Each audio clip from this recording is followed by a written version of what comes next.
everybody, in this video I'm going to show you how to fix DX12 or DirectX 12 is not supported on your system. Well, how do you fix this? The first thing you want to do is to check whether you have DirectX 12 even installed on your system at all. So go to run by typing run in the search, type in DXDIAG, press enter. You'll see a DirectX diagnostic tool. On the very bottom you're going to see DirectX version 12. And that is good for me, but if you do not have that, I would recommend downloading it. So how do you do that? I'll put a URL in the video description below. This is from a official Microsoft website. You select the language that you want, you download it, and you can install DirectX 12. Okay, after you have done that and the error still persists, what do? It could be a corrupted file. So how do you fix it? Well, into search, you type in cmd for command prompt, you hit run as administrator.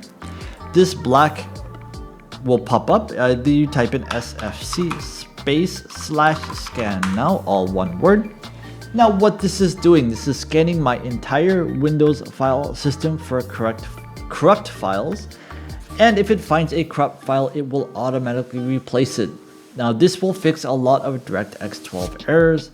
After you have done this, reboot your system and try the application or game once again to see if the error is still around.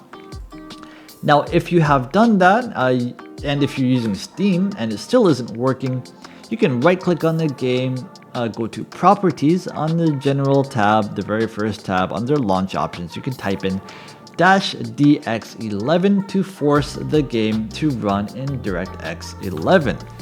Okay, and even if you have Steam but you don't have the game on Steam, you can add a game, a non-Steam game, by clicking add a game to the bottom left, add a non-Steam game, and then finding the game or the application from the thing below and doing what I just told you in order to force it to run in DirectX 11. Okay, if this video helped you, leave the video a like and please subscribe. I really appreciate it. See you in the next one.